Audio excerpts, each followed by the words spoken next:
And good evening, ladies and gentlemen. Welcome to Veterans Park, home of Hastings baseball and your Hastings Raiders. Tonight, the Woodbury Royals are in town. Post 501 for Woodbury, post 47 for Hastings Legion baseball. I'm Bruce Karnick here with the gentleman to my left, Mr. Tony Kaiser. Tony, welcome. Yeah, well, thanks for letting me join you on tonight's broadcast. No, thanks Bruce. for helping out. It's going to be greatly appreciated because you get to fill in the blanks while I am doing the announcing piece.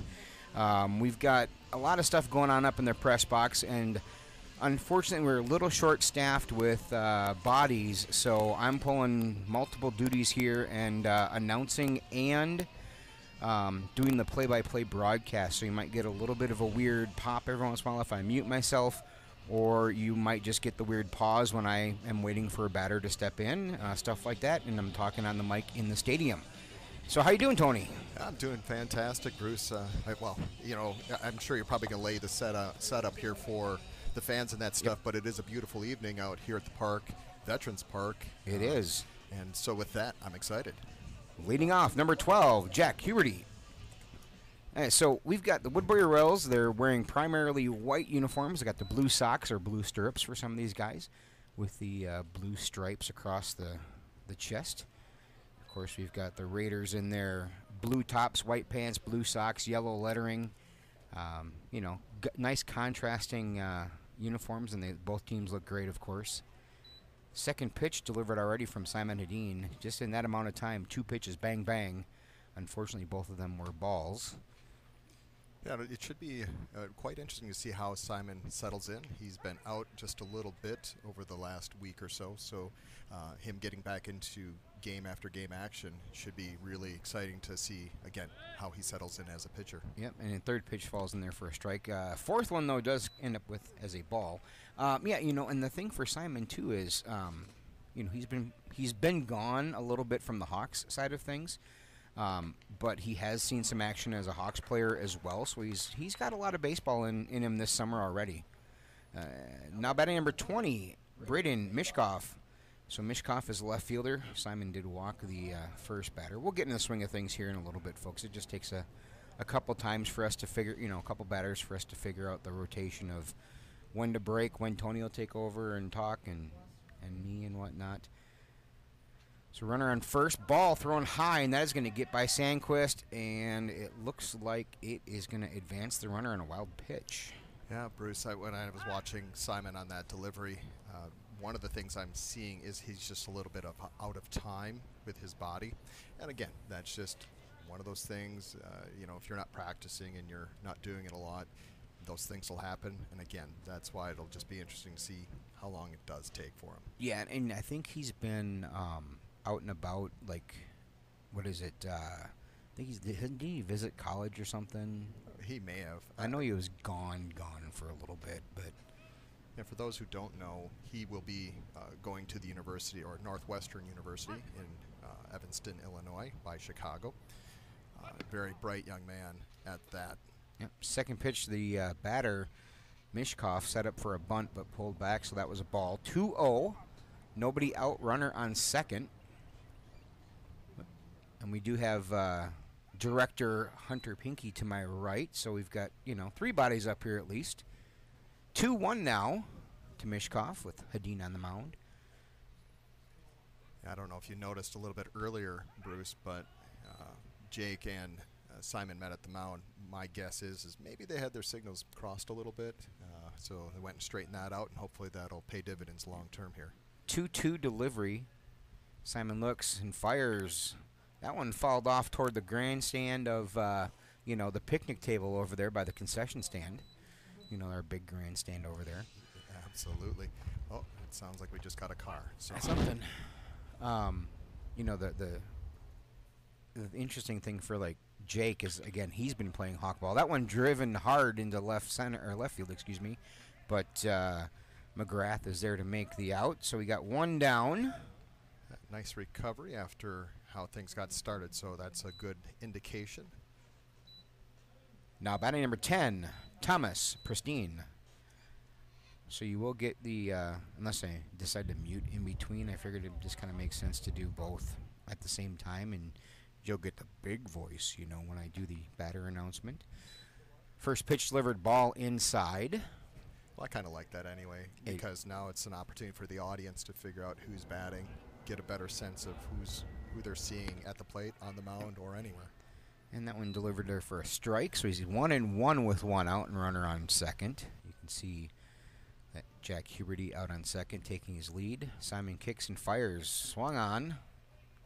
Nice pitch. I don't know if you noticed that started kind of on the outer corner of the plate and broke away, really leaving the opportunity for the hitter as almost nothing. Yep, but it still crosses the plate beautifully. And then he comes back in with that inside fastball to get the strikeout. And that will bring up, now batting number 15, Ian, Heather. I don't know, Ian, I don't know. They told me before, but my brain is fried, so. Let's have a little fun with it. We'll mix it up. We'll go Ian one time, Ian the next time. Just mess with him, get in his head a little bit. Right. Well, one way or the other, you're going to be right half the time. That's true. That is true. First pitch delivered in there to Heather as a strike from Hedin. Again, Hedin looks off to his... nice easy ground ball to Joe Schuster, making the play to first. So Schuster to Schumacher for the 4-3 put out. And that will retire the side. So no runs, no hits, no errors, one left on base in the top of the first for Woodbury. Due up for Hastings in the hole. Ben Teglin on deck. Simon Hedin, your next batter, your leadoff batter, is number 4, Adam Nelson. We will be right back. Just going to take a moment mute here and not overwork things. And you can still see the broadcast live on HCTV. You'll get the video there. That'll keep going, but the audio will pause between innings, and then we'll come back. For those of you listening live on the podcast for audio, if you're here at the field, you'll know what's going on. You know why we pause. For those of you that are listening out in, no man's land, we're out on the World Wide Web, just because you know that we're broadcasting. Oh, sorry, you're going to deal with a little bit of dead air. It doesn't mean we don't love you. It's just kind of the way we got to work things for HCTV. So we'll be back.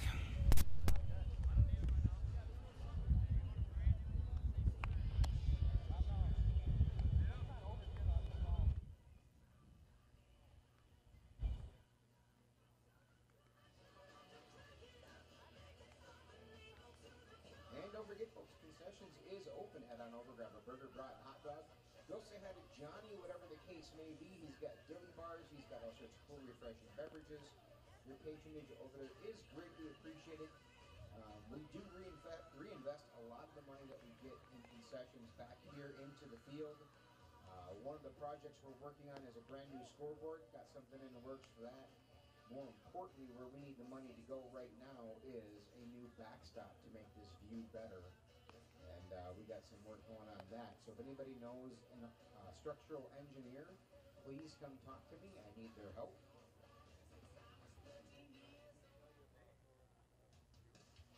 And we're back. Leading off for Hastings, number 4, third baseman, Adam Nelson.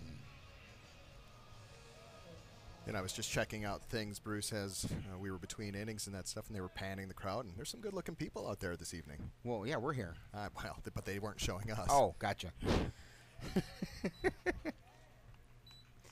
First pitch to Nelson from Camden Carlson is a ball. Did I get the numbers backwards? I might have got the numbers backwards. No, I think you were good. I don't know for him. No, for the talking for the pitcher. Yeah, I think I put it in wrong.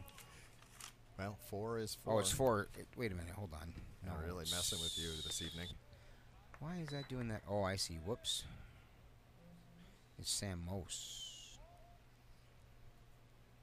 Yeah, as was mentioned by Bruce earlier, there is a lot going on here. We're managing not only what is the game manager you have there, Bruce? iScore.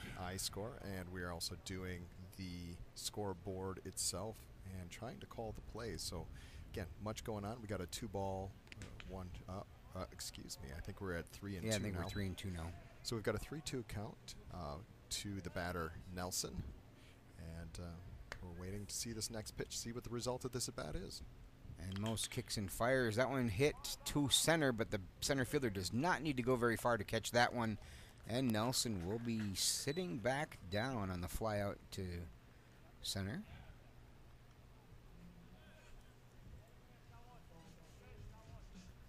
Now batting number 27, the pitcher, Simon Hedin. Yeah, so the cool thing for us, being the Hawks guys and being just general baseball guys here in Hastings, we see these guys a lot. But with being the Hawks guys, we see Hedin, Tegland, and Sandquist quite a bit too. First pitch to Hedin is a ball outside. Yeah, I've had an opportunity to speak to these guys on numerous occasions, and they really seem to be enjoying the experience for both sides of this equation. Ball in, looks like ball outside on that one as well from Mose. Yeah. Now that I've got it right in the system. He sets, kicks, takes it home for a strike. Yeah, boy, he spotted that one up real nice right on the edge. So it looks as though right now this umpire, if you hit your spots, he's going to give you the call. I think so, yeah. And so far he's been pretty consistent with stuff, and the strike zone seems pretty fair. Oh, that one looked a little outside from here, but again, it tailed. It did, but the thing was is that he hit a spot, yep. And he is going to reward you if you do hit your spot. And that's the human aspect of the umpires. That's one of the things with Major League that kind of worries me with the thought process of going to computer calling balls and strikes.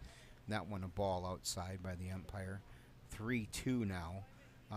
Just that human aspect of these guys that, they're going to reward you, and they may even punish you in some situations. Looks like Hedin gets rung up there, called strike 3.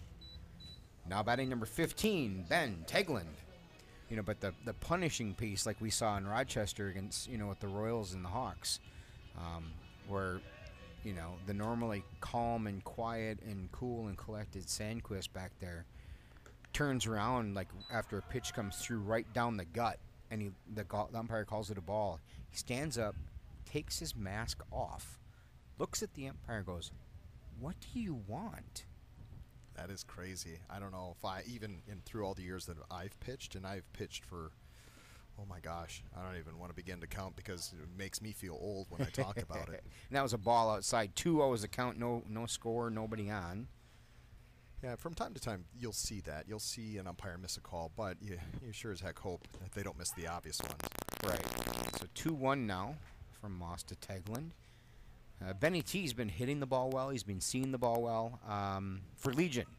Yes. The Hawks, not so much. Again, I had an opportunity on that ball, pitch being a ball. But I've had an opportunity to talk to Ben about that briefly and talk about the differences between swinging with a wood bat versus your aluminum. And again, here's the pitch, 3-1. That one popped up. Looks like it's going to be trouble for them. The pitcher's going to have it. And it fades out a little bit toward first, but the pitcher does make the grab, so that retires the side. Well, just to finish up that, Bruce, finish up that thought, otherwise we can save this to the other side of the break. All right, go ahead and finish it. That, again, when you swing a wood and versus the aluminum, it's where the weight of that bat sits. And with your wood, for those who may not understand it, it sits out on the end, out on the bat head. Well, it's very obvious because you've got a thin handle and a very big bat head. So it stands to reason. With aluminum, they can definitely distribute that weight out. It makes it a lot easier. And they can balance it. They can move it down in the handle real easy if they need to, so it changes your bat speed. The advantage of that weight in the end is it does slow your bat speed down until you're used to it, but once you're used to it, it actually makes your bat speed faster, doesn't it? Well, I would expect somebody who can get that bat to go through the zone. They say, it's relatively similar. The only problem you're going to have is a smaller sweet spot. But other than that, it's just really the mechanics of your swing and making sure that you get that bat to come through. You got to work on it a little bit, but I think anybody who has the experience with wood will tell you they really enjoy swinging it. And to me, you just got to figure it out, and it takes a lot of repetition. And it takes a little bit of time, but you do get used to it. And I know the couple of guys were like, gosh, I kind of want to swing wood for like this type of situation, but they know that Stoffa would kill them because there is more pop off the aluminum bats versus the wood bats. For at this age anyway, as they're still figuring things out. Let's get back to the action here. Now batting number 17, the shortstop, Braden Mishkoff. And I forgot to give you the bottom of the first recap. No runs, no hits, no errors, none left on base. So we still are tied at 0 heading into the top of the second. And Hedin throws his first pitch. He's thrown both pitchers through 17 in the first inning, so they're pretty evenly matched there too, which is nice. Yeah, I was going to say I did notice that it felt very similar, even though the results were just a little bit different for both sides. Fouls that one off. I don't know if it hit him or if it just bounced by his feet. It sounded like it hit the plate, possibly. Yeah, with the headset on, it's kind of weird because I don't. Am I talking through this too? You know, that's why if you saw me, I took my earpiece off a little bit to see. That one's in on the handles, and Benny T's coming running in. Looks like, you know what? Adam Nelson's going to zip over in front of Ben and snag that one for a really weird, soft infield pop-up. Well, it looked like Simon really got in his kitchen, jammed him up, and he took it off the handle. Now, batting number 4, the pitcher, Sam Mose. Yeah, I was definitely jammed in on the handles. And the one thing I really did appreciate about what on that first pitch, looked like a curve ball on the outer half, down into the dirt, but still got the batter to swing. So is it just a just shoots through the roof? Really? Interesting. Is it doing it all the time, Hunter? Is it? It did just now? All right, well, we do apologize, folks. We are working the kinks out with some new hardware here for the Hawks broadcast, and Hunter's saying that he's picking up some random spikes. So we're trying to make it as clean and as professional of a broadcast for you while still protecting your ears and protecting your speakers. Is it still doing it? So far, so good. I wonder if it's when Tony's talking at the same time. We'll have to see what goes on there. So we got 3-1. Maybe I have to back that off a little bit, and he gets walked. Yeah, it was just a little bit behind the batter. A little bit behind, and that's all right. I mean, you know, it's early. Like you said, he hasn't pitched for a little bit yet, so we'll see what he does. In cases like that. Oh, go ahead, Bruce. Now, at number 3, Camden Carlson.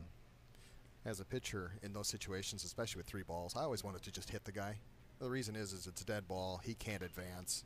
With it getting past the catcher, there's always an opportunity for him to get to second. Right. That first one fouled off over the first base line. I'm just trying to monitor Hunter's actions here, too, just to make sure we're not getting anything weird out of him. And you can see in the background there behind Simon the softball going on, and tosses over to first to Schumacher, but not in time.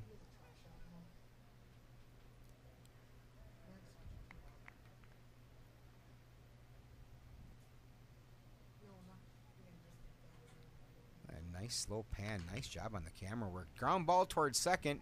Schuster tosses over to Teglin. Hits the batter, or hits the runner, excuse me. And so he will reach safely on the throwing error. Can't even call that a fielder's choice because it's definitely a throwing error, unfortunately. Well, unfortunately for the hitter, it's going to go as an out in his batting average. But, yeah, the unfortunate thing is, and especially in a situation like that, I really wish he'd have taken that to first. But right. Now, bat number 16, J.J. Minor.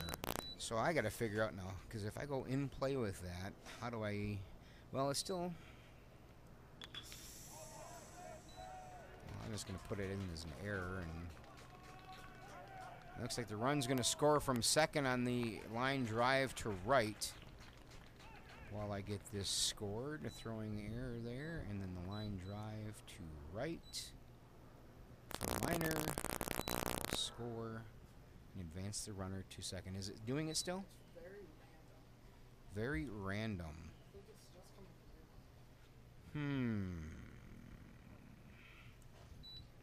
Now batting number 14. Jace Larson. Interesting. So it's coming from my microphone, he says. Wonder if it's doing it on the other broadcast. We'll have to listen back later and see.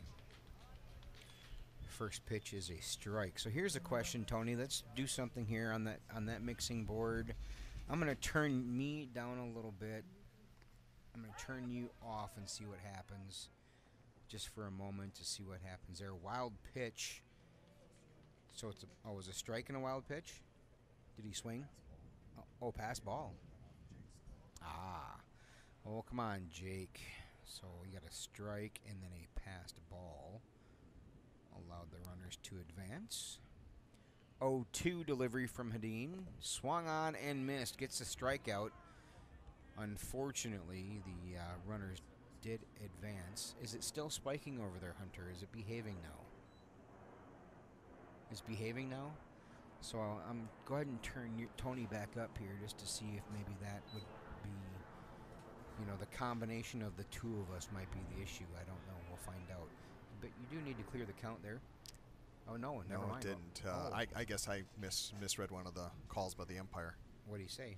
It was a ball, apparently. Oh, evidently there was a ball. Okay. Nice play there by Benny T. Yep. But unfortunately, it does score a run for your Woodbury squad, or their Woodbury squad, right, if you will. And the guy at second does make it to third. That brings up now batting number 12, Jack Huberty. Hitting tosses ball inside.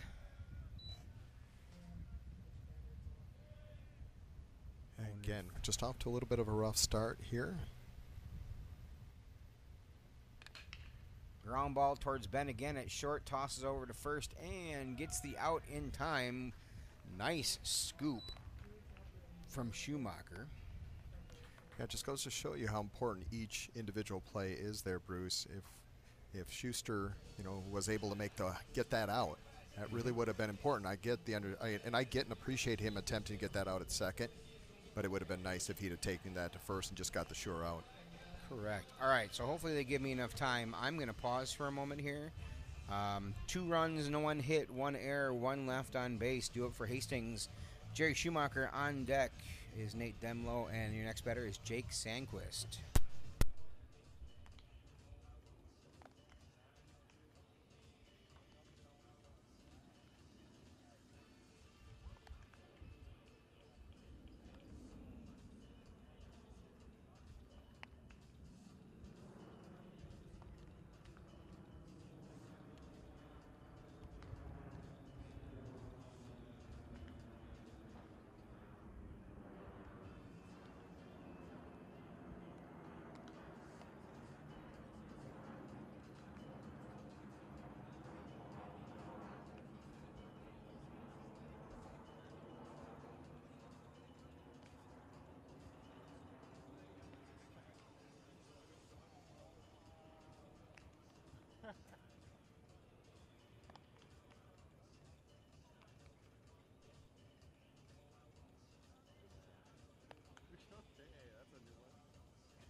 All right, welcome back to the broadcast, folks.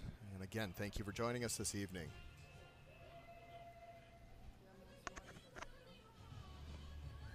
Now coming to the plate, your batter, number 20, Jake Sandquist. Now at the plate, number 20, Jake Sandquist.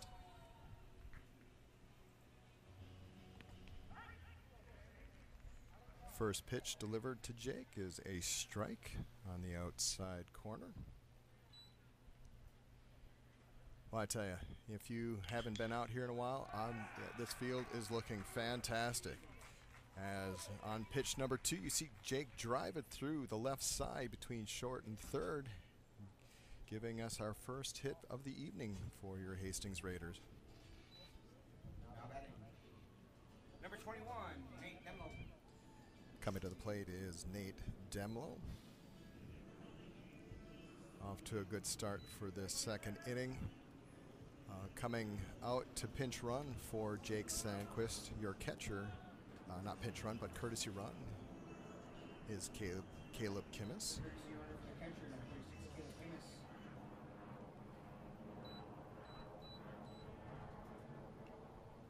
Again, got nobody out. We've got a pickoff attempt by the pitcher.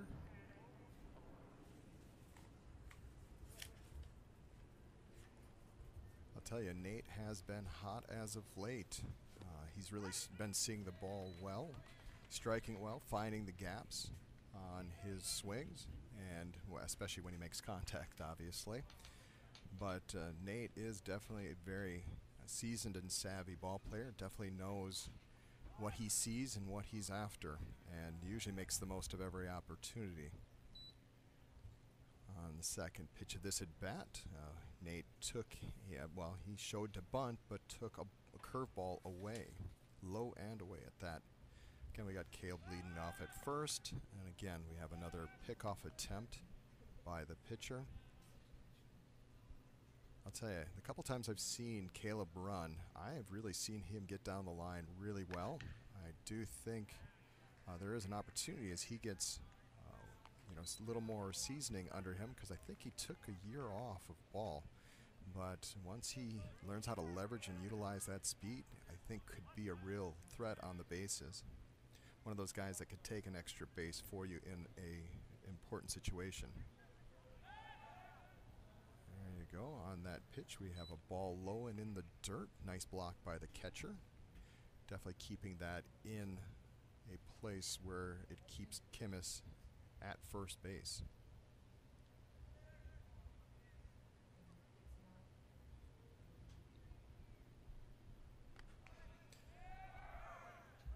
That ball just a bit high. Looking at it, probably about eye high in terms of Nate. We have another opportunity here, full count. Opportunity to get two guys on, nobody out. And your pitch inside on a curveball. Now, you don't usually see that too often at the high school level. Somebody coming with a curveball, he must have a lot of trust and faith in that curveball pitch.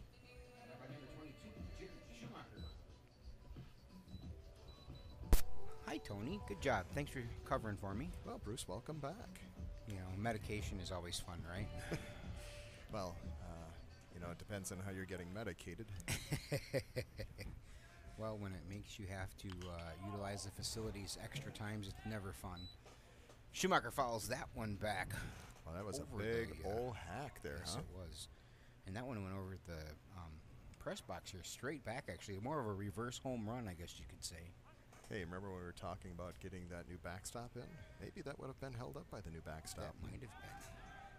Oh, that was a not so good looking attempt at a bunt, but it did the job in the fact that it got him the runners over to second and third. Again, we got Nate Demlow at second, Caleb Kimmis at third. We got nobody out, but Jerry is staring at an 0-2 count. So I'm assuming he swung then. That's how He definitely made an attempted bunt, though he should have pulled back in that instance. Gotcha. All right, there we go. Good job. One hopper to second does advance the runners and allow Kimmis to score. All right, let me get that run up on the board. Nice job by Jerry.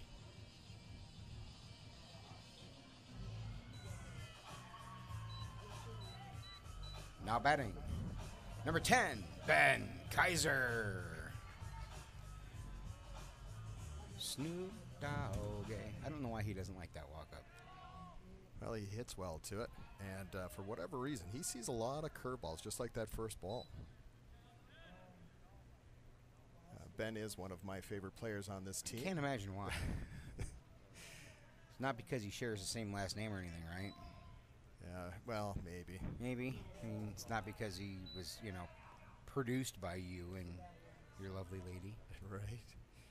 But I'm really, as from a parent perspective, I couldn't be more proud of him. He has definitely been given an opportunity to show what he can do on the field this summer, and he has really stepped to the plate, literally and figuratively. Right. 2-1 to Kaiser. That one in there for a strike. That one swung on line drive up the middle. No cheering on TV, Tony. I didn't. I just clapped. You were about to. That's part of the reason why I couldn't invite Amy up here to do this, because I knew she wouldn't be able to refrain from the, S word. Right. Well, she keeps it very lively. She does. Now bat number 13, Logan McGrath. So Kaiser gets the RBI. McGrath pops that one up into foul territory. Over by first, and the first baseman makes the grab. think for out number 2. I think the batter's box tried to take him out. Yeah, the coach's box over there. Yeah, he that's what I definitely tripped up on it, didn't he? We got to get those filled in.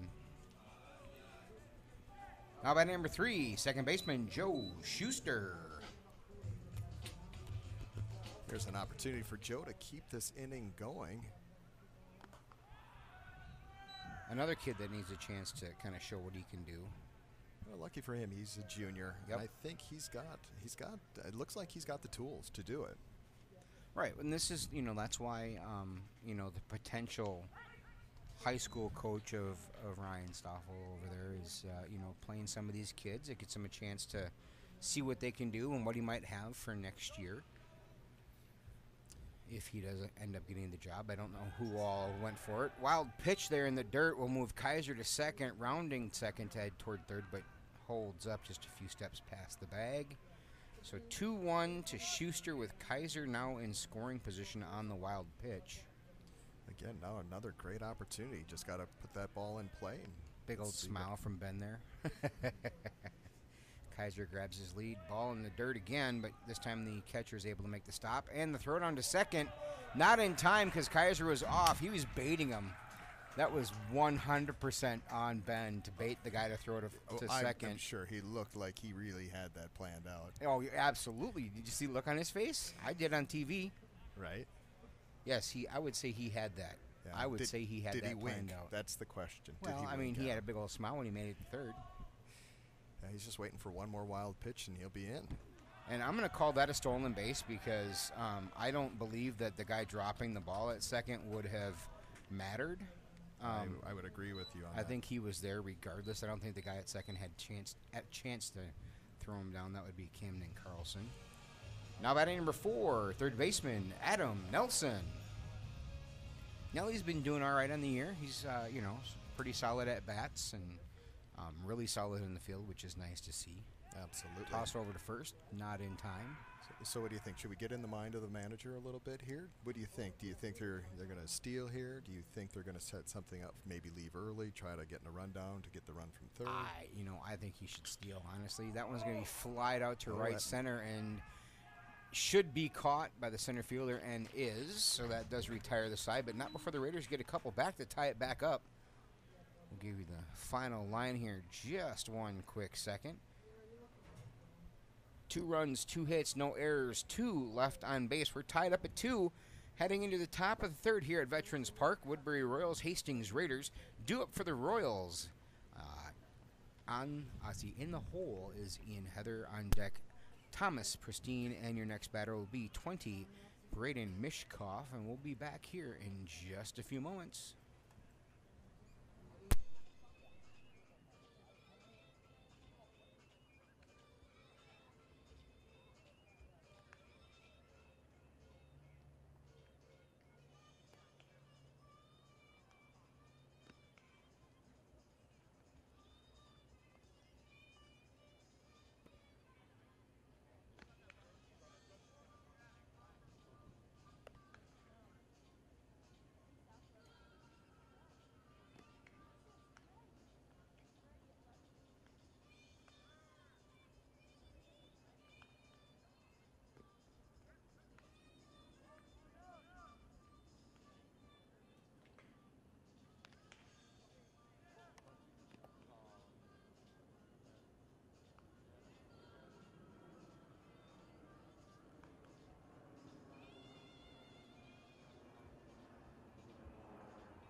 So your leadoff batter here for Woodbury is Braden Mishkoff, and he pops up to Simon here in foul territory, and Hadeen makes a grab on the first pitch.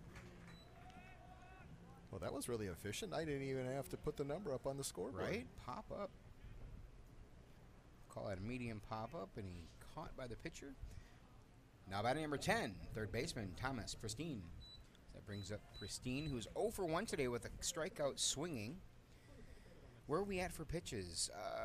So after 2 innings, Sam most for Woodbury is at 38, and Hedin was at 33. So Hedin being a little bit more efficient because he's at 35 now after that first strike to Pristine.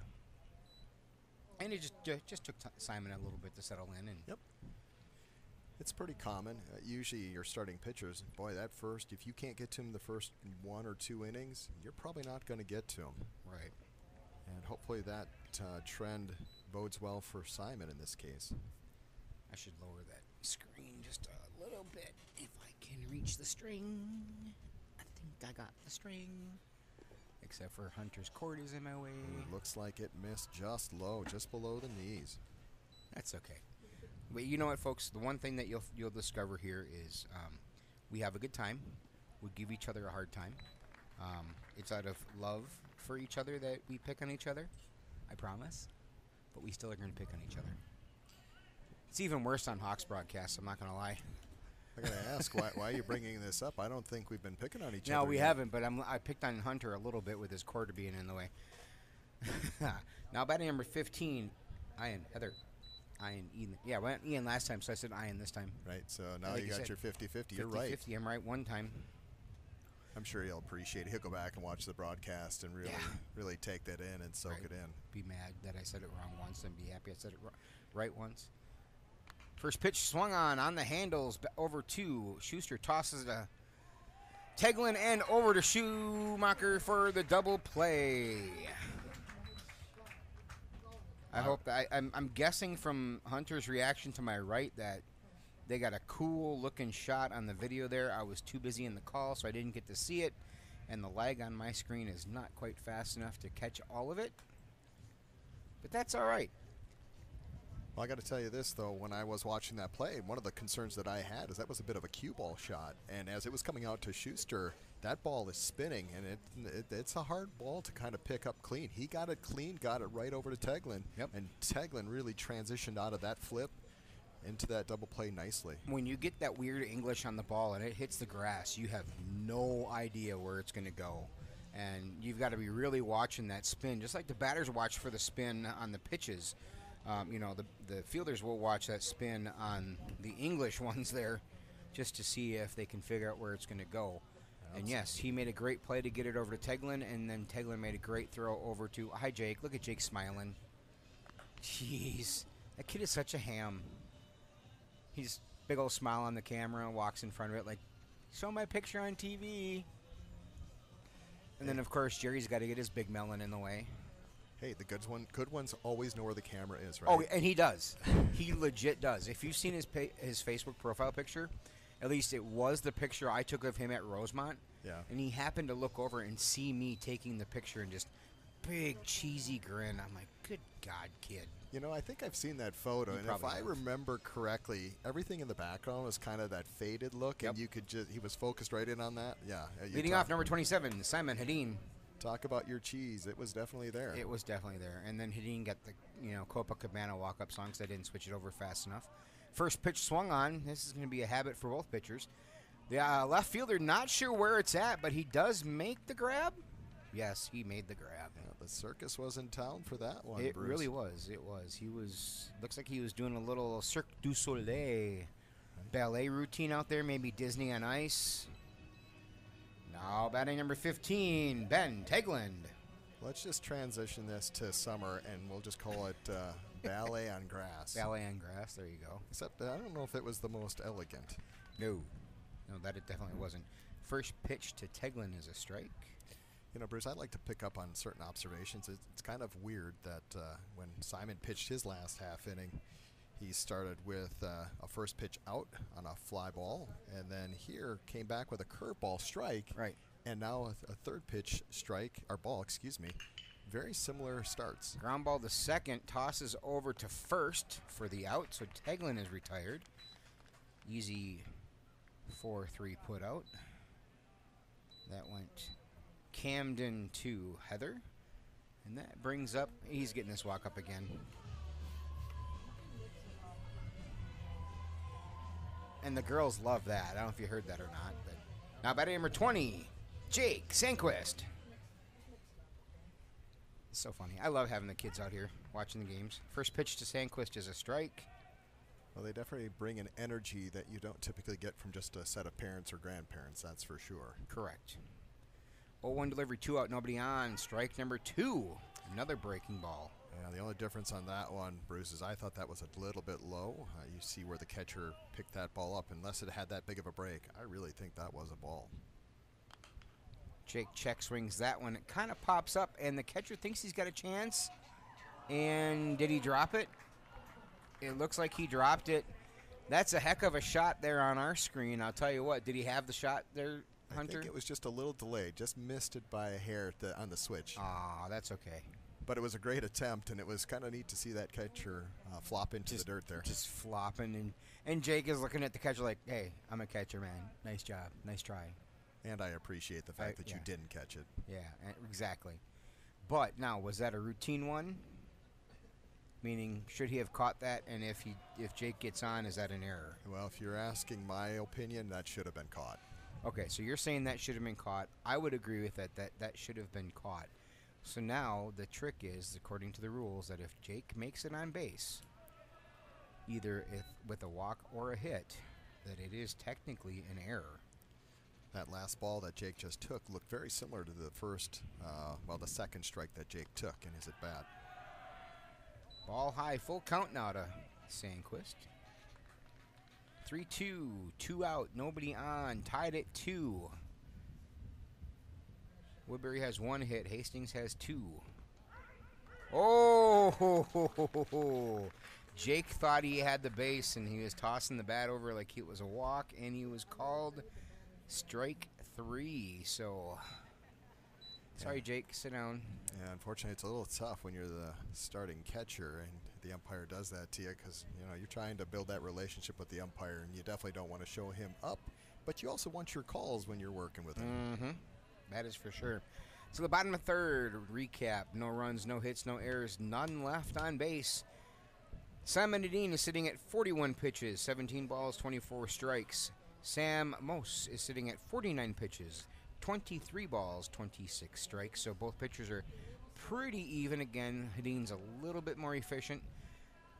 And we'll be back here from Veterans Park. Lights are on. Sun's going down. We're going to have a night game here.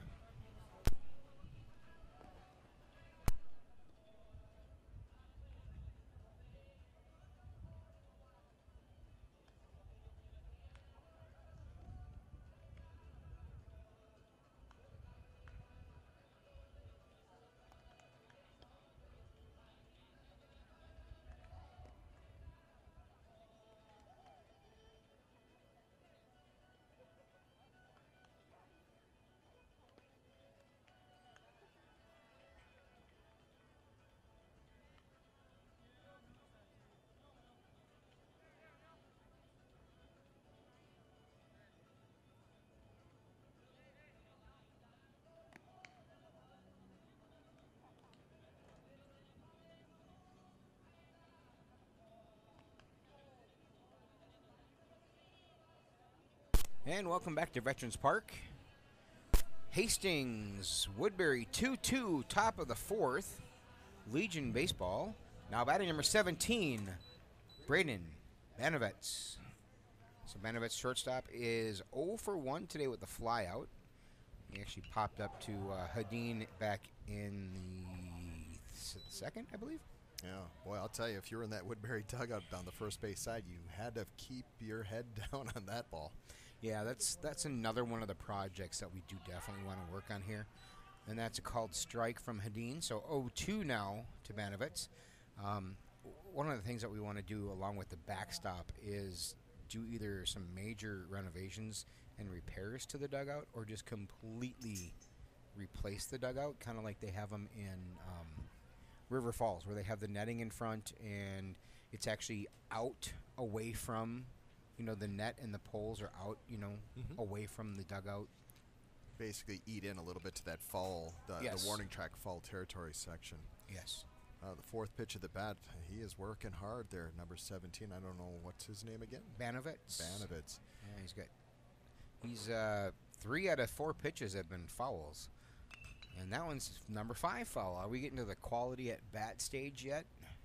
I don't know if that's at number 6 or what, but with 2 strikes, I'm sure he's close.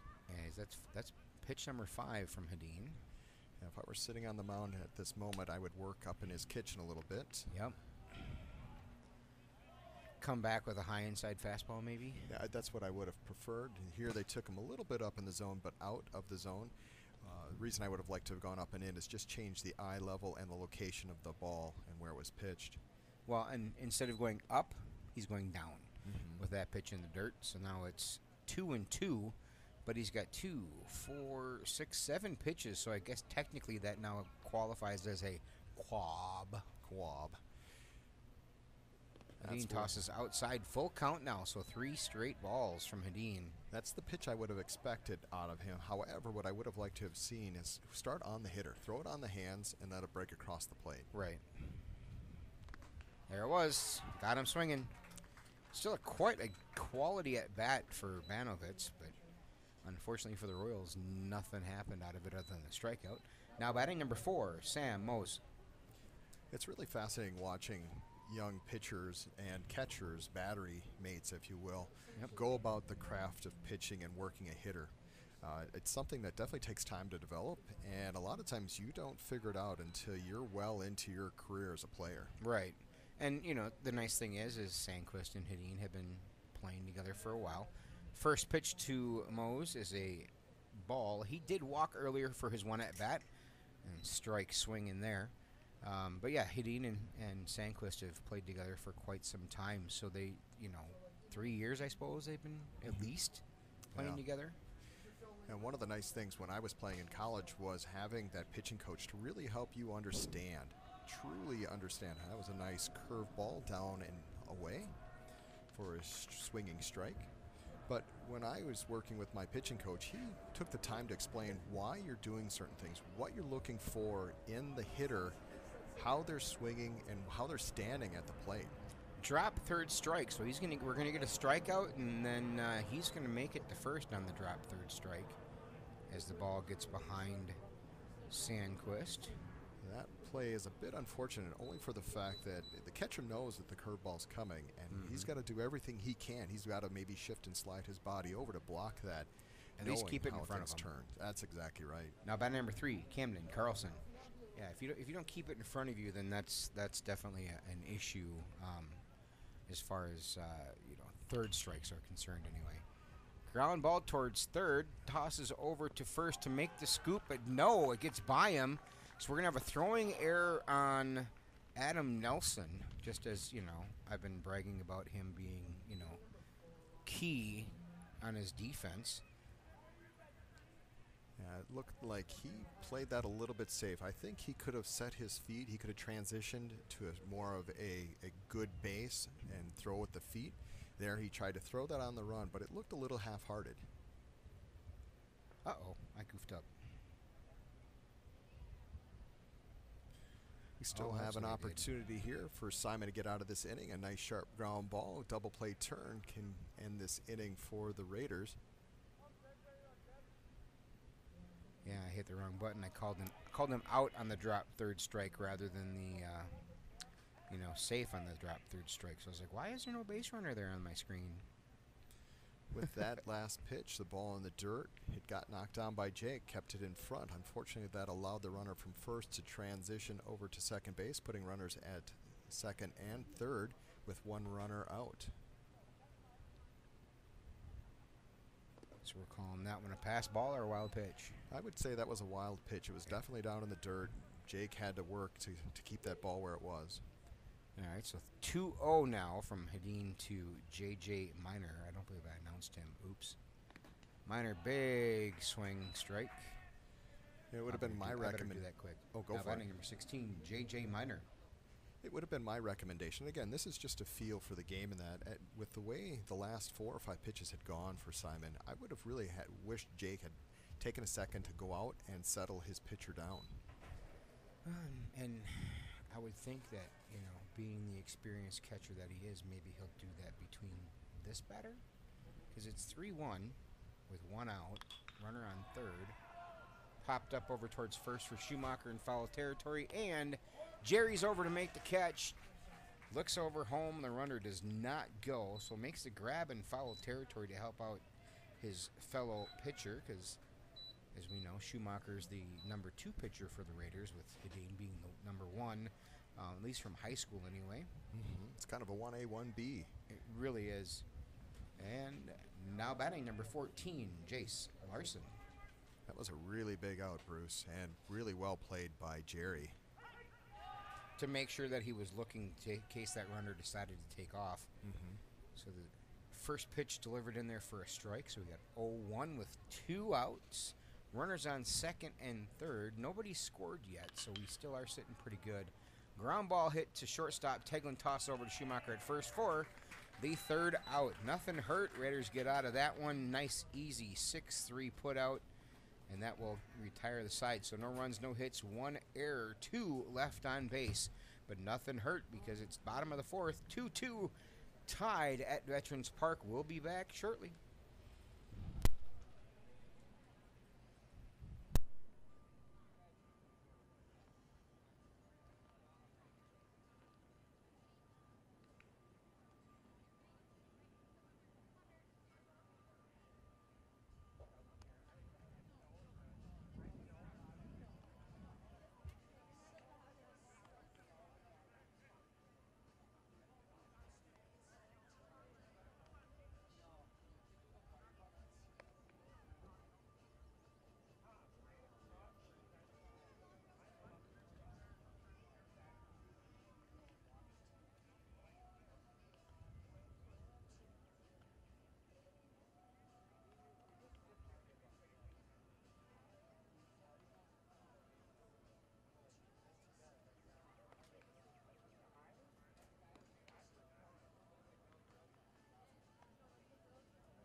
And folks, this may have friends and family that can't be here. Just a reminder that we do have a broadcast run at HCTV.com for audio only, or on YouTube, HCTV. Just look them up on YouTube. And they can watch the game live. Video number 21, Nate Demlo.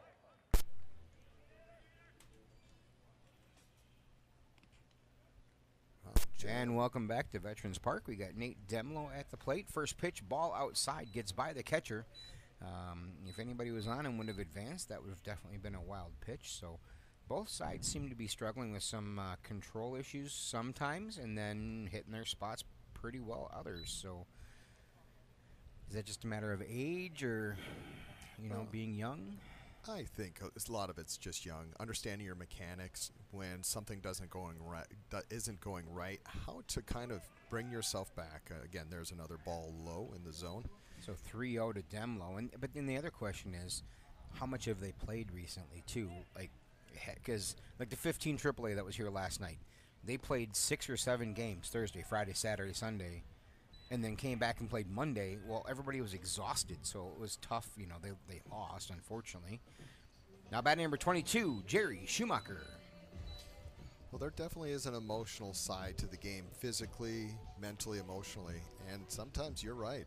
I mean, you see it in the big leagues a lot. I mean, those guys get road weary. I mean, it just happens. Toss over to first is not in time. So a brief momentary pause for the technical question of Mr. Hunter. Have we had any of those weird spikes since then? Who knows? Evidently, it's calmed down. Good. I'm glad we figured out the bug, or at least killed the bug anyway. Yeah, bugs on the technical side, if you can kill them, that's great.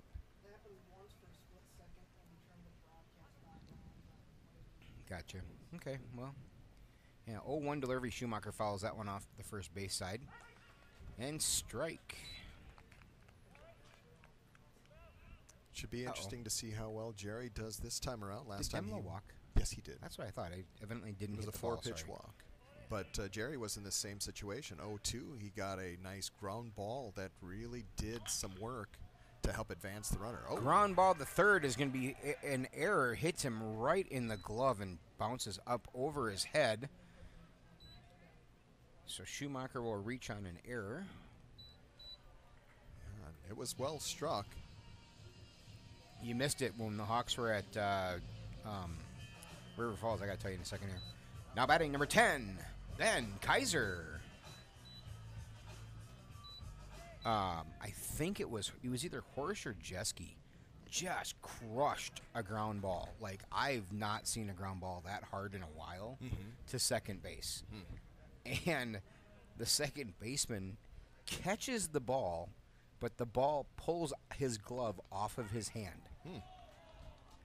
Like, he looked at it, and I've got the picture. I actually on my camera, I think, because I happened to be taking a picture of that guy at that time when it happened, and you can see the yard sale. That was a 3-pitch strikeout for Not Ben good. Kaiser. I think that second pitch definitely got him. Yeah, we didn't say anything about him, and look what happened. Now batting number 13, Logan McGrath. Weren't really describing the play there for you. First pitch to McGrath is a strike on the inside corner. That looked about, I don't know, abdomen high, I guess, right across the 13 there. You can see on your screen. Yeah, it's kind of funny because Hit him.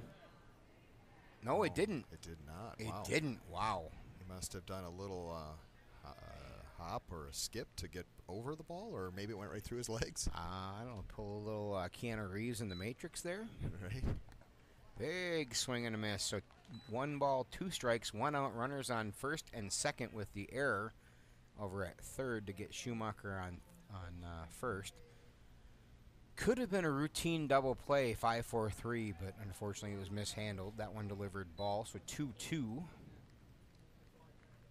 It's kind of nice seeing McGrath get an opportunity to swing the stick. I'll tell you, if this boy gets it in play, every chance, he's got every opportunity to get down that line and make it a hit. But the key is really getting it in play. Huge swing there, fouls that one off just barely into the gut of the catcher. It's kind of funny if you ever get a chance to do some of the behind-the-scenes stuff with directors. That one hit him. And he looked like he was going to charge him, too. It was kind of funny. I mean, he wasn't, but the way he turned and ran, it looked like he was. Yeah, I don't know. Maybe the pitcher was hoping he was coming. Yeah, because the pitcher kind of looked like he was ready for it. Now batting number 3, Joe Schuster. Well, I know the ball was positioned over here, but it kind of had that look like maybe this guy's coming for me. I guess I got to be ready. You know, I don't know why they would. I can't imagine there's any bad blood between any of these kids. You know, I'd actually asked the Woodbury kids, I'm like, oh, is this the team that some of the Hawks guys are on? And they're like, who, what? And like, is there another Woodbury team? And they yeah. So, who knows? That was a nice little stop there by the catcher. 1-1 with that second pitch in the dirt. And yeah, it was a great stop there to keep the run from scoring for sure. I don't know if you saw that, but it like skipped up and he had to turn his glove over, and it would have like been a nice pitch if it had landed there. Right. That one gets through his legs. And Demlo's going to come home. He bowls it over to the catcher, or the pitcher, not in time. So the ball and the wild pitch is going to advance the runners.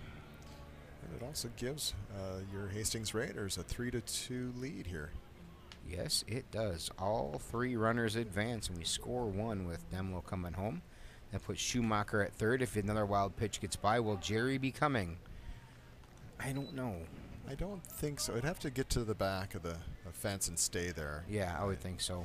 The one that popped back here for Nate to get home, that one, he had to be moving down the line pretty good. Right. Soft grounder back to the pitcher and is in time. Safe. Tosses over to first from the pitcher, so 1-3 on the out. And then the first baseman tried to throw it over to second. I'm trying to figure out what McGrath had in mind over there. I don't know.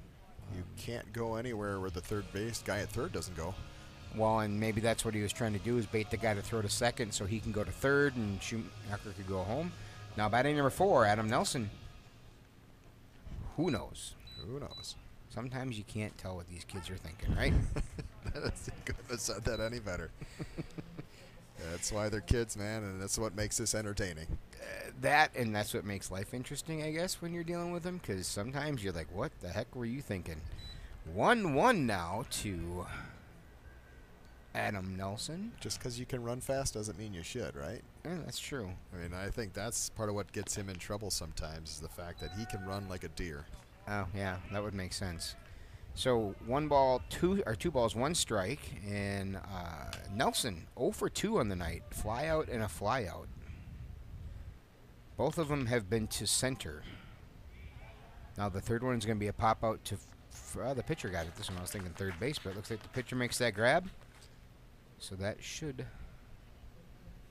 retire the side. Well, just looking at the mechanics of that swing, especially that last one, which is a good indication of why the ball's going in the air. Boy, I'll tell you, he dropped. His back shoulder drop. Everything kind of was an upward trajectory. Yeah, it's just weird. And it's funny because when you, like, my niece, 8 years old, play softball. Mm-hmm.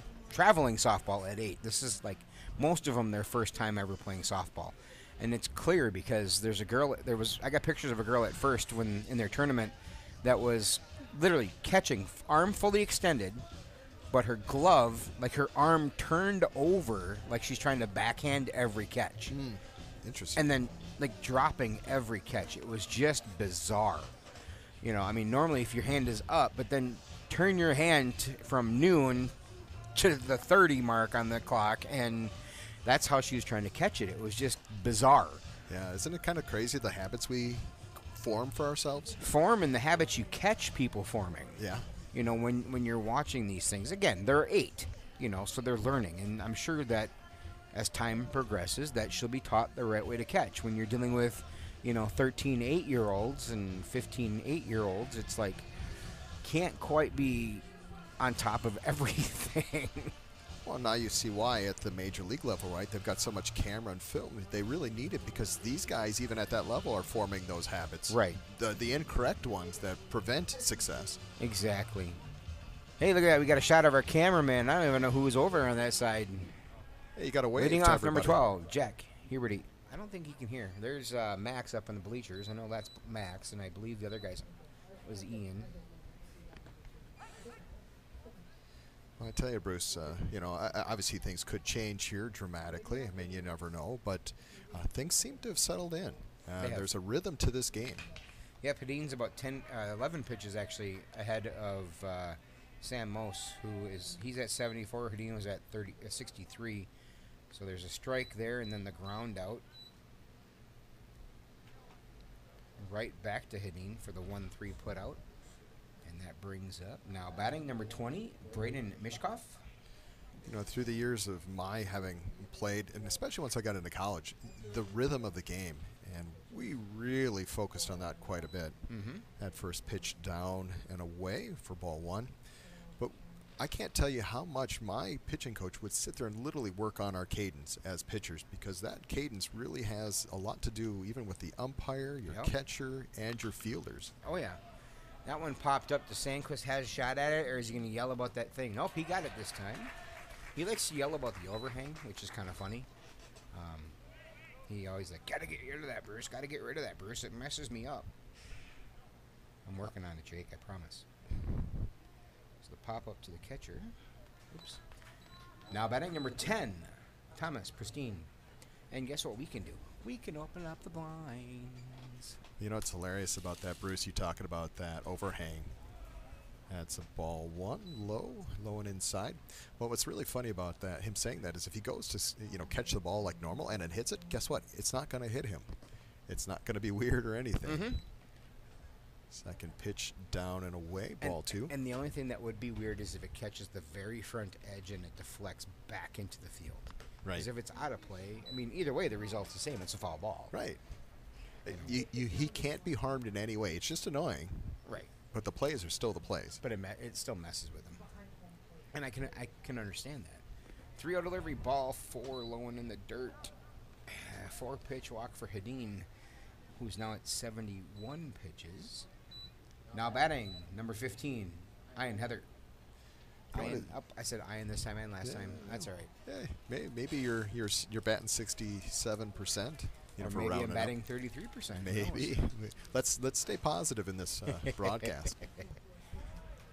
I'm positive that was a ball. Right. Well, you know what's really interesting? You know, you saw Simon take care of the first two hitters. You know, really quickly, snappy. You know, but then the next guy, the third guy, 4-pitch walk. You know, sometimes it's just a matter of a comfort level with a batter, and maybe he's just not comfortable with that guy. You'd have to check the last at bat for him. Well, this guy's got 1-1 now. He's 0 for 2 with 2 groundouts. That'd be Ian Heather. That felt like a bit of a generous call on that curveball, or slider, if you will. But we will definitely take it. 1-2, as you can see on your screen there, folks. The 5th inning, 2 outs. And Woodbury's got 2, Hastings 3 with the lead there. Ball low and inside. So 2-2 now to Heather. After Heather is Braden Mishkoff, a shortstop. I don't know if you noticed on that last pitch there and the way Jake was positioned, he's taking what is becoming kind of a new trend with catchers, is that knee down in the ground stance. I don't like it. And Teglin makes the play, ground out to short, so 6-3 put out. We'll retire the side for Hastings with the score 3-2 in favor of your Raiders. We have no runs, no hits, no errors, 1 left on base. Overall, 2 runs, 1 hit, 1 error with 5 left on base for Woodbury. 3 runs, 2 hits, 2 errors, 4 left on base for Hastings. We're running about an hour and 6 in this one here from the start of the game. And due up for Hastings will be in the hole Jake Sandquist. On deck, Ben Teglin, your next batter, 27, Simon Hadeen. And we'll be back here live from Veterans Park in just a moment.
Yeah, real quick, Bruce wanted to come back and kind of revisit that conversation as Simon takes ball 1 up and away. But the catcher kneeling, you know, I'm kind of, again, coming like from this one, like right here. Right. I don't get it. I can't imagine. I mean, maybe it stays on their knees. I don't know. Fly ball into left field is going to be put out there by the left fielder. So Simon is retired. And now batting number 15, Ben Teglin. Well, again, I'm a bit indifferent. Here's why. I think it's situational. You know, if you got nobody on and you're just catching, you know, before 2 strikes, have at her. But that is ball 1 inside. But the thing that gets me is it he fouls that off. Mm-hmm. It's hitting you in the thigh. Yeah. And it is not going to feel good. I would tend to agree with you. 2-0. But the reason I'm okay with it is because, hey, as long as everybody's comfortable, the pitcher's comfortable, let's do it. But right, yeah, like see right there, see how he drops his knee? Mm-hmm. I can't imagine that is, you know, comfortable if you get hit with the ball. Well, it exposes some areas a little bit more in that position, so I would agree with you there. But at the same time, I want my catcher to be comfortable. I want him to be fresh. True. And that is true. This gives him a better opportunity to do that, I believe. But, you know, when I see 2 strikes or I see a scenario where it's an important situation, a guy's trying to steal. Speaking of 2 strikes, that was 4 balls, so Right. Oh, Jerry's warming up down there? Okay. Shoot. Did you say shoot? Shoot. Shoot. Yeah. Now batting number 20, Jake Sanquist. And we have Jerry Schumacher down in the bullpen warming up for Hastings, which is kind of what we figured. What do we got going here? Looks like Eddie's running for Tegland. I'm assuming that he's a pinch runner. So pinch runner. Pinch runner number 5, Eddie Piney.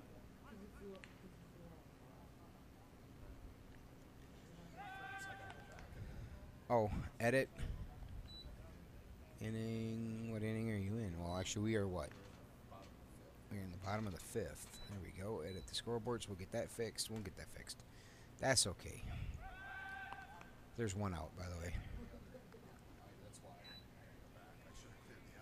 Oh, gotcha. Gotcha. Yeah, there's That's all right. We'll fix Tony it. problems over here. Got Tony problems on the scoreboard. We got Bruce problem on the iPad. We got Hunter problems over on the tablet with the sound. We got Schumacher problems down in the bullpen. Yeah, I could use the umpire giving me the count here. Yes, me too, because I am completely lost on this. I think it's 1-1, but I could be wrong. And the delivery swung on. Doesn't really matter other than the fact I'm just going to put 1-1 just because. It looks like it's well struck. Sanquist crushed that one over the outfielder's head. Jake is going to try to stretch that into 3, and look at him turn on the gas. And he slides into third for a triple. Oh, he's going to get home. And he's going to get home on an error, a throwing error. So can't call that an in-the-park home run, but, yeah, we'll take the triple with an error. Yeah, it was kind of that good old-fashioned Little League home run. Right. That's probably the best way to say it. So now who's the throwing error on? That would be on your shortstop, I It wasn't believe. the shortstop because I did not see who took the cutoff. I was assuming it was short, but that's all right. There's now batting. 21, Nate Demlow. So Jake Sanquist came on the throwing error from the shortstop, so he scored on that one. And Demlow tags one out into right field. That's going to drop, or is it? Wow, heck of a play. Did he catch that? He did. Wow. I'll tell you, that would have been a fair ball had it got down. It would have been a fair ball, absolutely. Now batting number 22, Jerry Schumacher. But the good thing is, I mean, the Raiders have scored 2 now this inning, so they got a 5-2 lead. And, you know, even with that amazing play there from the right fielder, it just hung up just a little. Yeah, I still want to go back to that play because I'll tell you, that shortstop from Woodbury definitely did not need to make that throw. No, not at all. You know, that's one of those you just eat it, you run back in, call time, and see the next pitch. Yep. I don't understand why he made that play at all. Jake was already in there, and he was actually standing up. Right. And you know, if I'm thinking about Nate, selfishly thinking about Nate, that guy just robbed an RBI from Nate on that fly ball. That's true, the sacrifice fly. Right. So now 1 ball, 2 strikes to Schumacher on that foul tip to the backstop. Sam Mose at 88 pitches, 42 balls, 46 strikes. Big cut, swing, caught, 3rd strike. Oh, nope, he's calling it a drop, 3rd strike, and he's throws it down. So we'll go drop, 3rd strike, 1, 2, 3, excuse me, on the put out, and that does retire the side. All right, ladies. Wait a minute, which one did they want? I can't find the Cupid Shuffle on here. Where'd it go? Whatever. It cha-cha slide. Your recap. 2 runs, 1 hit, 1 error, none left on base. Hastings extends their lead 5-2. Due up for Royals is Camden Carlson on deck. Sam Mose, your next batter, 17, Braden Banovitz.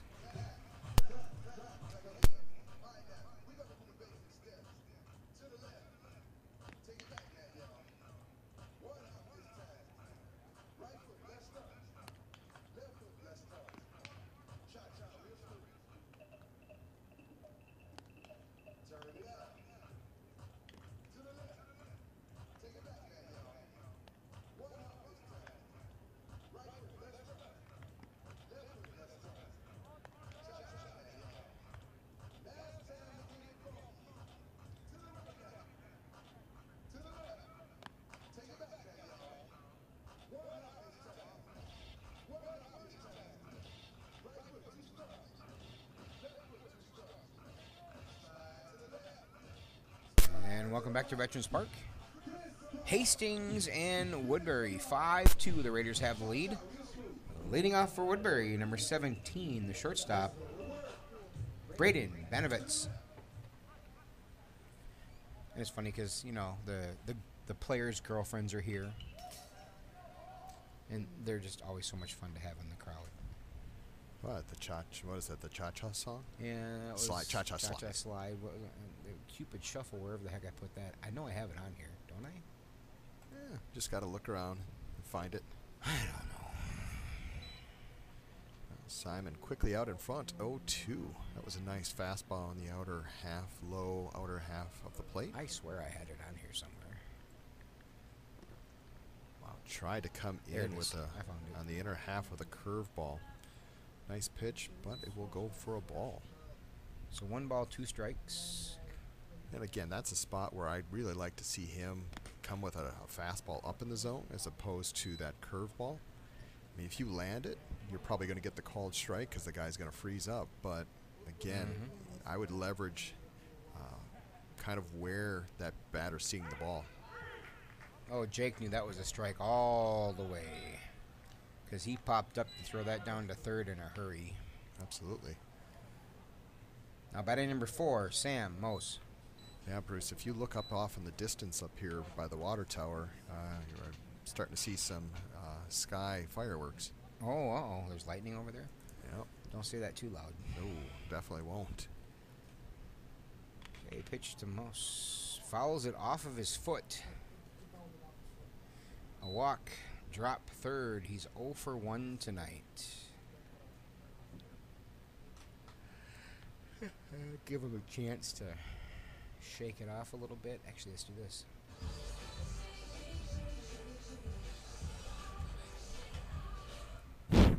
Well played. Well played.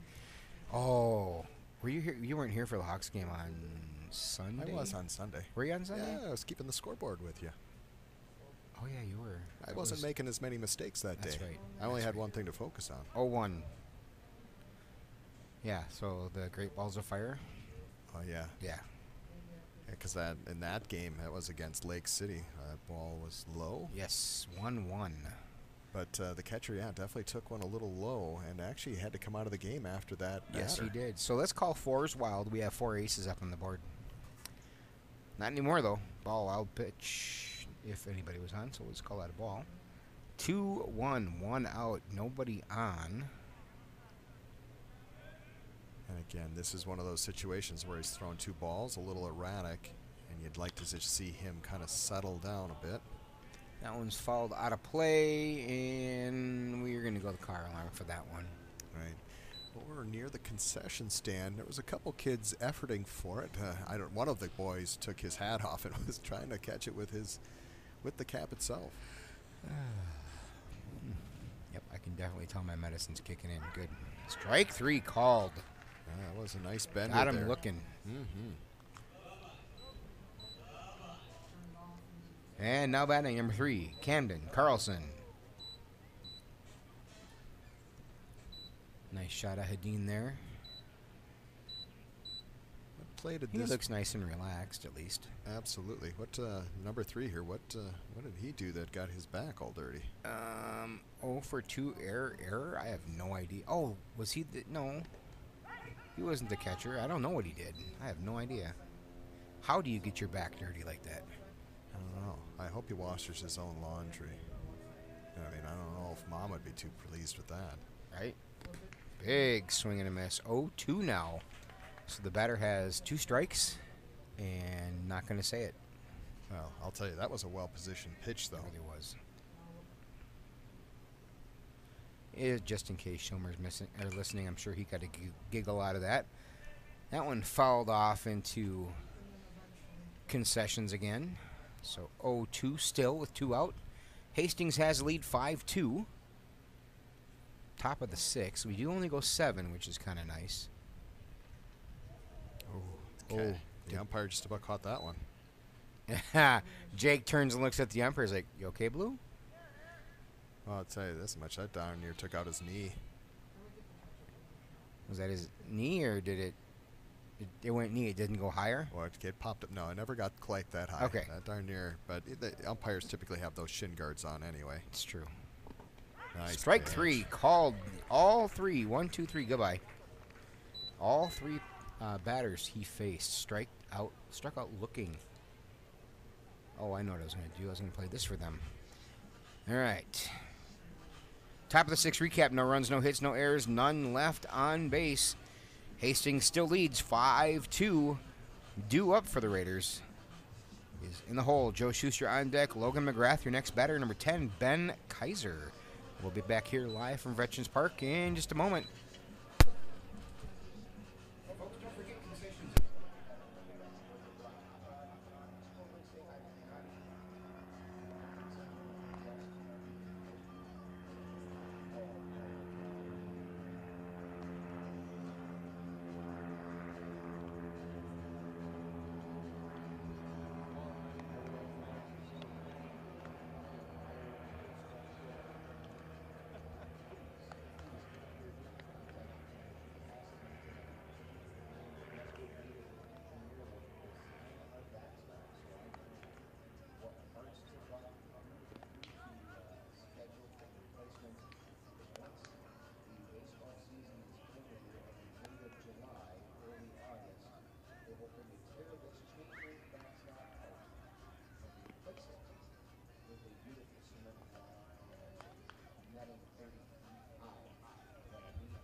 So we have a new batter here for Hastings. Carson Toohey is taking over for Kaiser.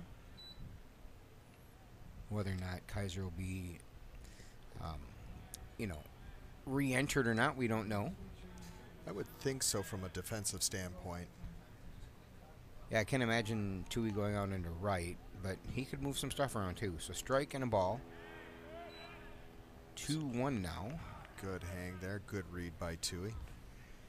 Looks like Woodbury's going to push their pitcher, Sam Mose, 92 pitches now to Hastings 91. That's a strike. Well, I tell you, with the way that the Lightning and that front is progressing, we couldn't, hopefully everything continues at the pace it is. We couldn't have timed this much better. Yeah, the pace of play has been good. Full count here to Toohey. Let's see what the radar says. Got a couple good apps that work real well. Oh, the front's not even close to us. It looks like it is, but it's not. It's in St. Paul. Toohey hits a line drive out to right center to get on base. Good coaching decision there. Not that Ben was 1 for 2, wasn't he? Yeah, he hit that ball well. And yeah. Now batting 13, Logan McGrath. Come on. Yeah. First pitch to McGrath is a strike. 0-1 now. Hastings leads 5-2.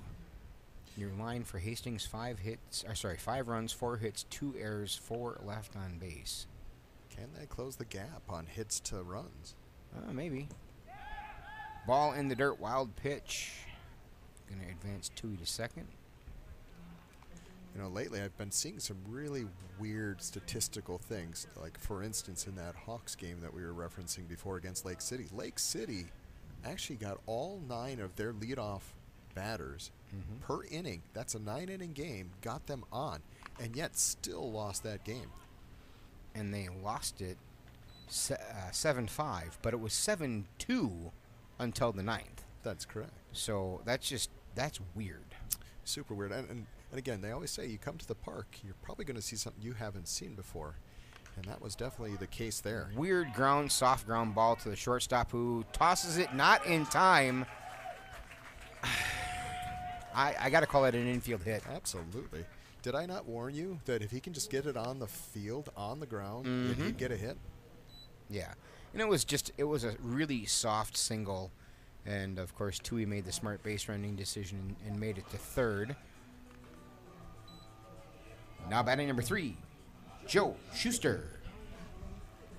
Schuster is 0 for 1 with a walk and a ground out earlier. He ground out to the pitcher. That was a nice soft ground out, actually. And that's a real dangerous play now at this age because, I mean, even in the majors, an error can happen.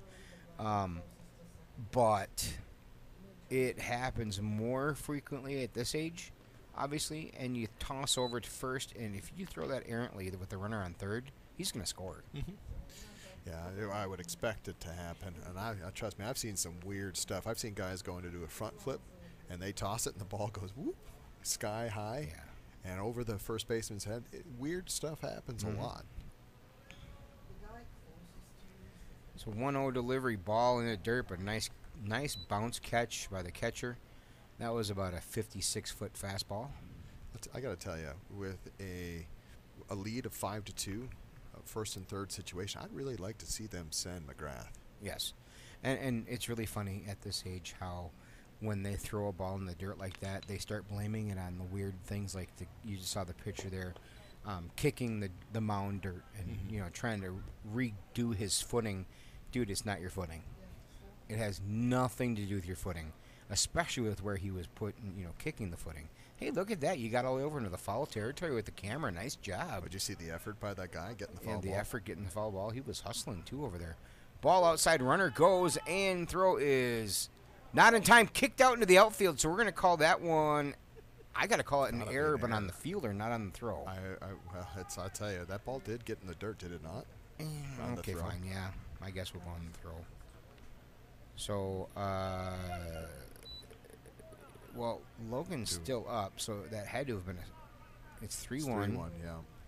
So we've got a run on the home side. Okay, so we're going to go stolen base because he was there. Yep. Obviously, that was the cutoff guy. And then we're going to go an error to get him home.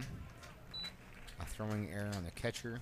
And then Joe just walked. Yeah, that ball, that last pitch was a bit low.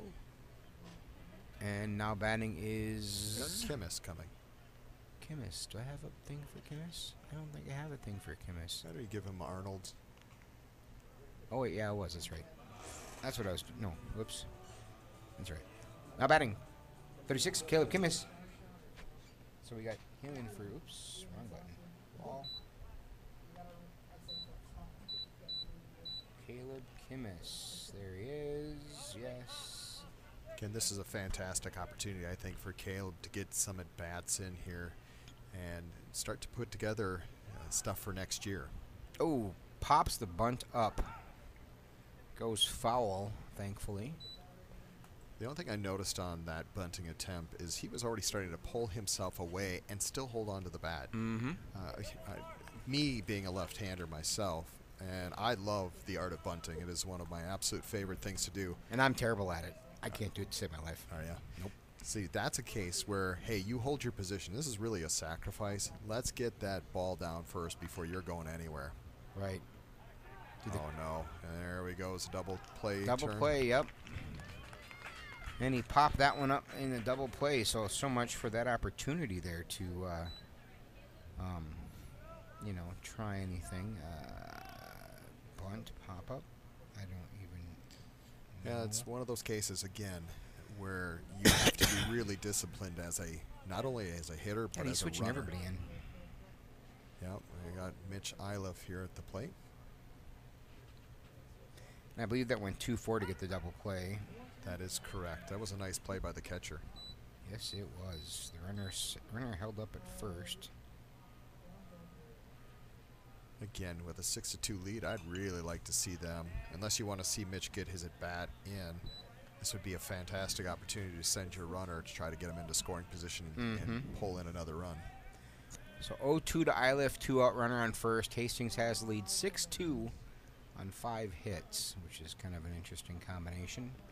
Big swing from Iliff, retires aside. That's all right. The Raiders have the 4-run advantage. So 1 run, 2 hits, 1 error, 1 left on base.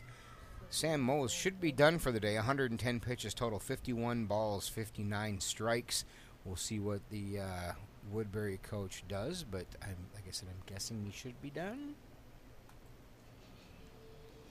Well, Bruce, if we get into the 7th inning and he's pitching again, then things have gone horribly wrong for Hastings. Yeah. What's the something the bed? Yeah. Yeah, that would be bad. Yeah. All right, so Simon Hedin is back on the mound for Hastings.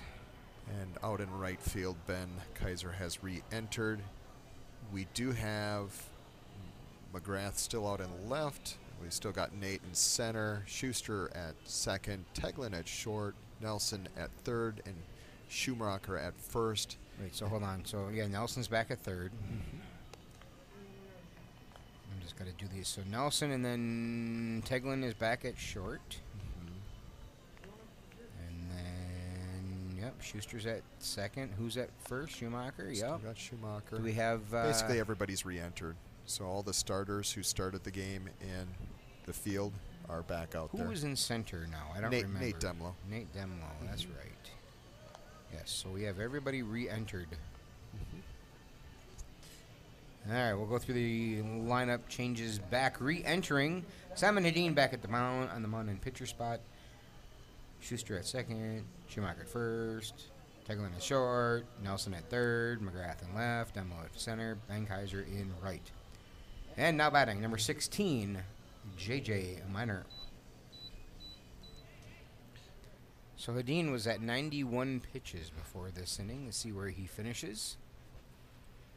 And it's so interesting watching from a big league perspective. I mean, this is a spot where many coaches don't go. Once they hit that 90 pitch mark, they tend to start pulling their pitchers these days. I like that idea, honestly, because I don't want to kill a kid's arm. One of the things that I keep mentioning to Mattson, Sean Mattson, the Hawks manager, is I like to text him and say, this is where your pitcher's at for pitch count. And he likes to text me, where are we at for pitch count? And I've been watching, like you said, watching the trends. And once we get to that 95, 100 mark, it's like, okay, this is when you need to pull this pitcher. It's time. And sometimes he does a really good job. Sometimes he pushes a little too far, and the bed gets messed up. Yeah, I'm kind of, you got to feel it out a little bit. The nice thing is unless the person pitching is really young, you got to listen to your pitcher, especially as you get older. The Jeskis of the world, who they're not going to be playing much beyond town ball. So if they want to go, they better be feeling good. And actually, he's one of the ones who have really noticed the trend with, and I love Jordan. Jordan's a great dude, and got him looking, wow.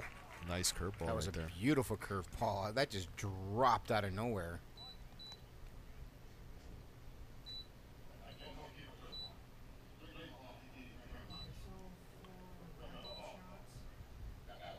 Now batting number 14, Jace Larson.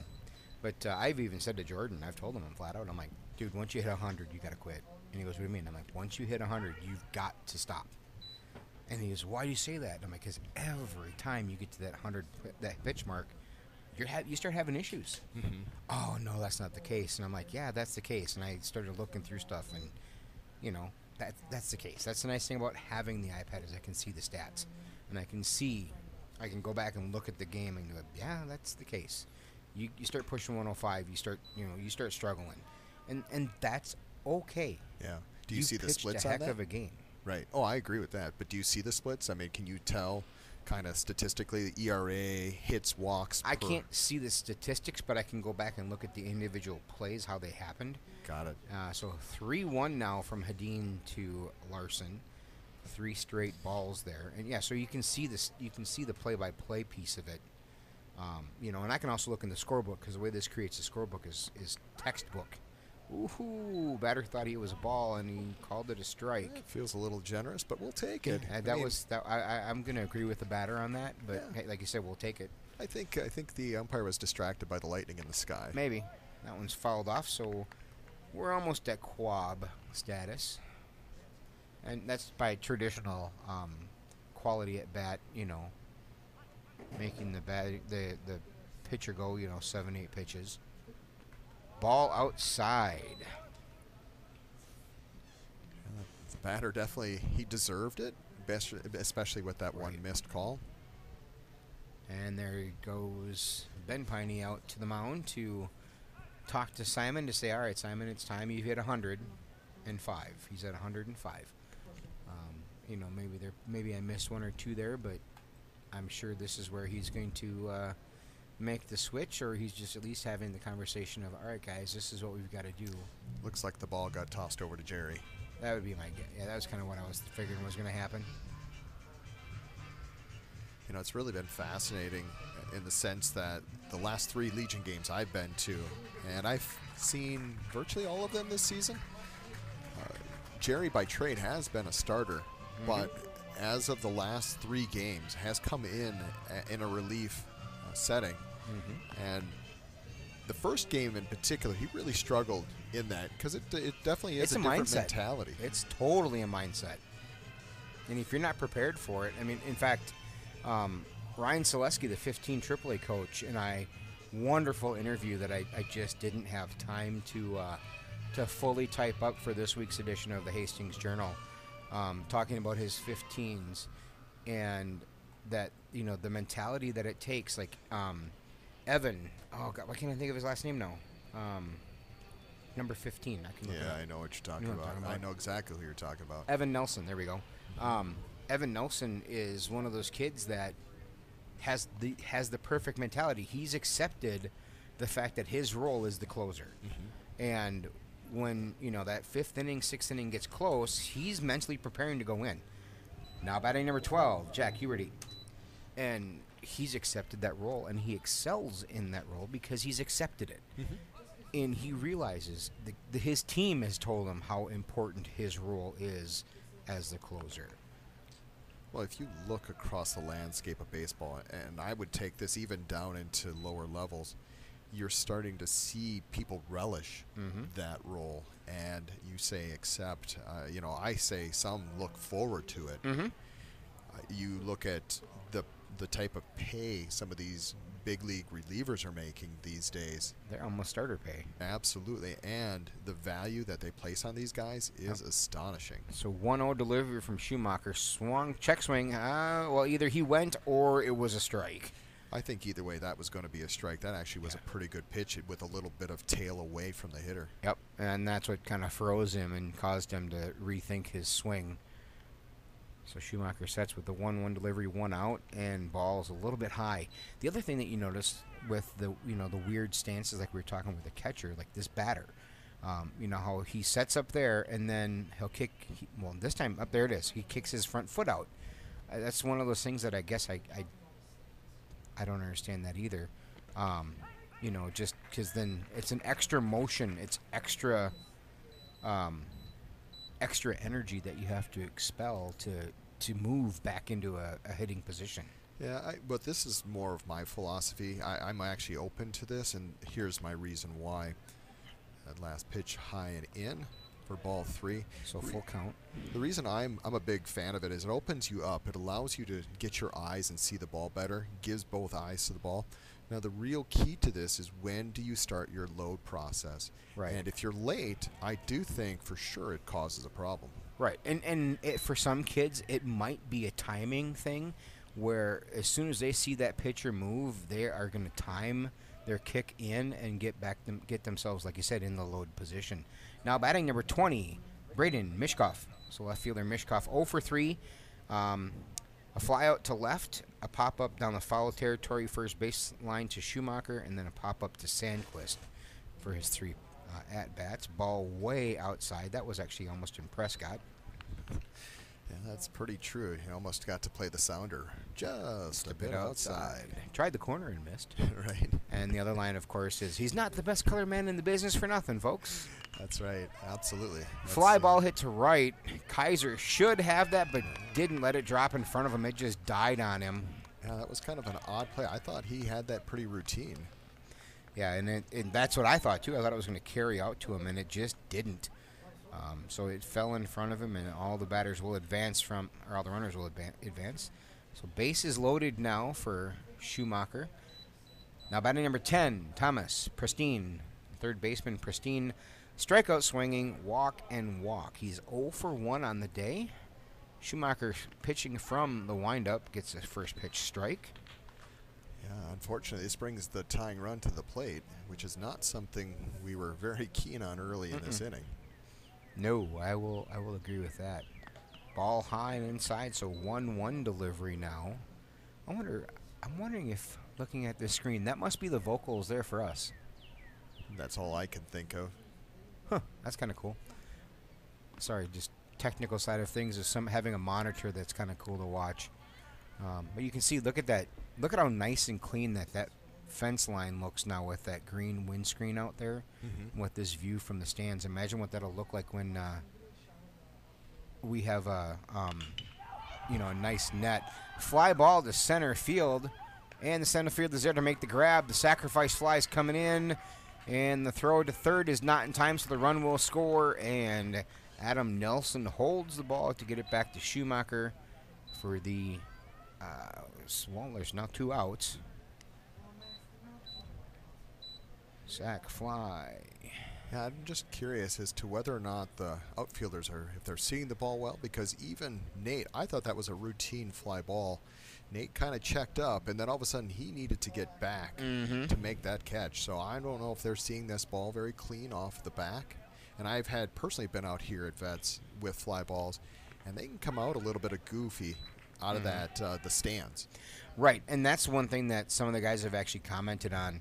That thank you for the reminder. We need to work on that and get the front of the stands painted again and make sure that we got a nice clean background for our guys to see stuff. And wild pitch in the dirt will advance the runner to second. So 1-1 now is the count to Number 15. Heather. Yep, 15. Now batting number 15, Ian Heather. And right now, kind of a little bit in that twilight. I think having the clouds come in is helping a little bit. But again, with the way that Ben played that one ball and Nate playing that other one, I don't think they're seeing it well. But as far as Ben's angle is concerned, the stands aren't in the way. The stands aren't in the way behind him. Well, behind the batter. I don't know if I've played center, but I know for a fact. Nice pitch. And that's the game. Yeah. That is the game. Strike out swinging. So that'll do it here from Veterans Park. Your final line is going to be for the Royals: 3 runs, 2 hits, 2 errors, 7 left on base. For the Raiders, 6 runs, 5 hits, 2 errors, 5 left on base. Total game time 1 hour, 42 minutes.